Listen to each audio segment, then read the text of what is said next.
नमस्कार,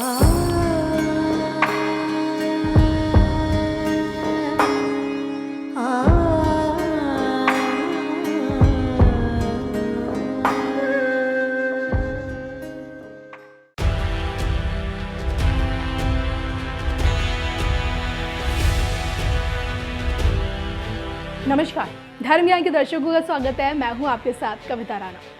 5 राज्यों की मतगणना पूरी होने के बाद अब नतीजों की घड़ी है। तकरीबन देखिए 1 महीने तक चली वोटिंग के बाद अब बारी है नतीजों की, क्योंकि बीते 5 सालों में सत्ताधारी पार्टी क्या जनता की उम्मीदों पर खरी उतर पाई है या फिर परिवर्तन का मन बना चुकी है। 10 मार्च की तस्वीर ये बता देगी। और ऐसे में 10 मार्च की ज्योतिष गणना क्या कहती है। जी हाँ, अब की बार 5 राज्यों में किसकी सरकार, किस पार्टी को मिलेगी कितनी सीटें, इसको लेकर जाने माने ज्योतिषाचार्य पंडित जगन्नाथ गुरुजी ने अपनी ज्योतिष गणना के आधार पर भविष्यवाणियां की हैं और 5 राज्यों के नतीजों पर उनका क्या कहना है, आइए आपको हम बताते हैं। उत्तर प्रदेश के भविष्य को लेकर पंडित जी ने कहा है कि राज्य में बीजेपी सत्ता में आएगी। इसके साथ ही उन्होंने कहा कि यूपी के वर्तमान मुख्यमंत्री योगी आदित्यनाथ कुर्सी पर बने रहेंगे। सीटों के बारे में उन्होंने कहा कि भारतीय जनता पार्टी को 200 से 250 सीटें मिलेंगी और समाजवादी पार्टी को 135 से 150 सीटें मिलेगी। वहीं उनके दावे के मुताबिक कांग्रेस को 15 से 20 सीटें और बहुजन समाज पार्टी को 10 से 12 सीटें मिलेंगी। जगन्नाथ गुरुजी के मुताबिक पंजाब में आम आदमी पार्टी और कांग्रेस के बीच कांटे की टक्कर है। उनके मुताबिक कांग्रेस सत्ता में आ सकती है और चरणजीत सिंह चन्नी पंजाब के अगले मुख्यमंत्री हो सकते हैं। सीटों की बात करें तो पंडित जी के मुताबिक कांग्रेस को 65 से 75 सीटें मिल सकती हैं। उत्तराखंड में एक पैटर्न रहा है जहां सत्तारूढ़ पार्टी की वापसी नहीं होती है। जी हां, बीजेपी सत्ता में होती है, चुनाव बाद कांग्रेस जीत कर आती है और यदि कांग्रेस सत्ता में होती है तो चुनाव बाद बीजेपी जीत कर आती है। वर्तमान में वहां बीजेपी की सरकार है, लेकिन कांग्रेस की वापसी कठिन है।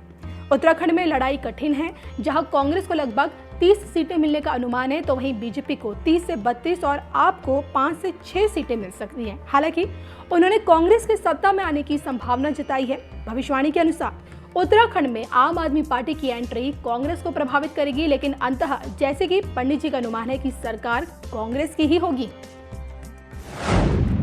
गोवा में एनडीए की सरकार है और काफी हद तक इस बात की संभावना है कि एनडीए का शासन दोबारा भी जारी रहे। भविष्यवाणी के अनुसार कांग्रेस का भी प्रदर्शन बेहतरीन है, लेकिन सरकार एनडीए की ही होगी। सीटों की बात करें तो बीजेपी को 16 से 18 सीटें, कांग्रेस को 15 से 17 सीटें मिलने का अनुमान है, जबकि अन्य को 2 से 5 सीटें मिलने का अनुमान जताया है। पंडित जी की भविष्यवाणी के अनुसार मणिपुर में एन बीरेन सिंह का शासन जारी रह सकता है। फुटबॉलर और पत्रकार से राजनेता बने बीरेंद्र सिंह 2017 से मणिपुर के मुख्यमंत्री के रूप में शासन कर रहे हैं और पंडित जी के मुताबिक के अनुसार आगे भी उनकी सत्ता बरकरार रहेगी। सीटों की बात करें तो बीजेपी को 25 से 35 सीटें मिल सकती है। तो अपनी ज्योतिष विद्या के बल पर पंडित जी जगन्नाथ जी ने इस बात की संभावना ये जताई है कि जहां यूपी, गोवा और मणिपुर में कमल खिलेगा, तो वहीं पंजाब और उत्तराखंड में कांग्रेस जीतेगी। और देखना, जो कि भविष्यवाणी एक संभावना का खेल माना जाता है और इसलिए इस बार उनकी इन 5 राज्यों से जुड़ी ये भविष्यवाणी कितनी सटीक बैठती है, अब ये देखना बाकी है। सबका साथ, सबका विकास भाजपा के लिए सिर्फ एक नारा भर नहीं है, ये हमारा कमिटमेंट है, ये हमारी प्रतिबद्धता है। इससे सरकार के लाभ हर लाभार्थी तक बिना पक्षपात, बिना भेदभाव पहुंचाने की प्रामाणिकता तो है ही। इसमें हर क्षेत्र, हर वर्ग, हर बिरादरी को उचित राजनीतिक प्रतिनिधित्व देने का संकल्प भी है। सबका प्रयास से राष्ट्र विकास की ये भावना पार्टी और सरकार दोनों में दिखती है। पंचायत से लेकर पार्लियामेंट तक, पार्टी से लेकर मंत्रिमंडल तक, महिलाओं, दलितों, पिछड़े, आदिवासी समाज की भागीदारी आज अभूतपूर्व स्तर है। 10 मार्च के बाद ये भागीदारी और सशक्त होगी, ये मैं आपको वादा करने आया। गरीब को पक्के घर देने का अभियान और तेज होगा। 10 मार्च के बाद गरीब को गैस कनेक्शन का अभियान और तेज होगा। 10 मार्च के बाद रोजगार देने का अभियान, सरकार में नौकरी देने का अभियान और तेज होगा। 10 मार्च के बाद नई सड़कों का, नए हाईवे एक्सप्रेसवे का, नए रेल रूट का काम और तेज किया जाएगा।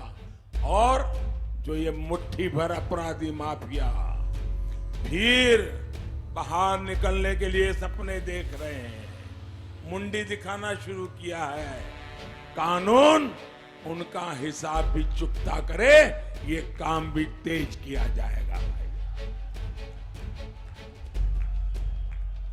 विशेष रूप से मैं बहन बेटियों से कहूंगा, खास करके मेरी बहन बेटियों से मैं कहूंगा, आपका ये आशीर्वाद ही मेरे जीवन की बहुत बड़ी पूंजी है।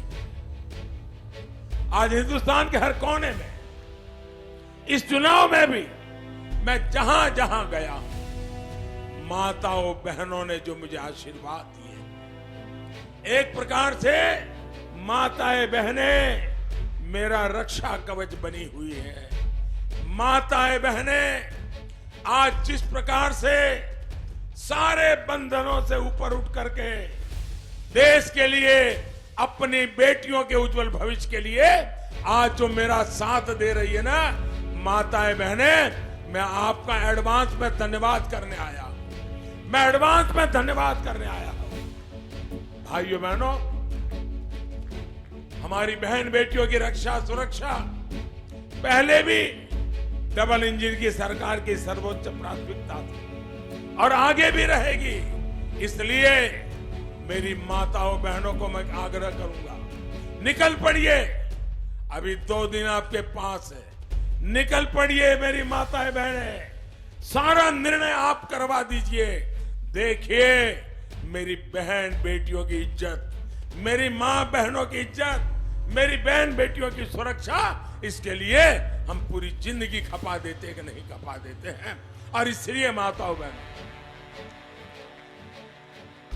आज मैं आपके पास, मैं कल काशी में जनता जनार्दन के दर्शन के लिए निकला था। मेरा सौभाग्य था, मैंने कल वो जो दृश्य देखा, राजनीतिक रैलियां तो बहुत देखी है, लेकिन जो कल बनारस में जनता जनार्दन के लिए दर्शन के लिए निकला था, बच्चे हो, बूढ़े हो, गरीब हो, अमीर हो, हर कोई जिस प्रकार से आशीर्वाद दे रहा है, भाइयों बहनों, जिंदगी में इससे बड़ी कमाई क्या होती है, इससे बड़ी पुण्याई क्या होती है। और माताएं बहनें, कल मैं कहता हूं रोड शो में मेरी माताएं बहनें जो बढ़ चढ़ करके आई थी, ये बात इस बात का सबूत है कि इस बार उत्तर प्रदेश का भविष्य भी मेरी माताएं बहनें फैसला करने जा रही हैं।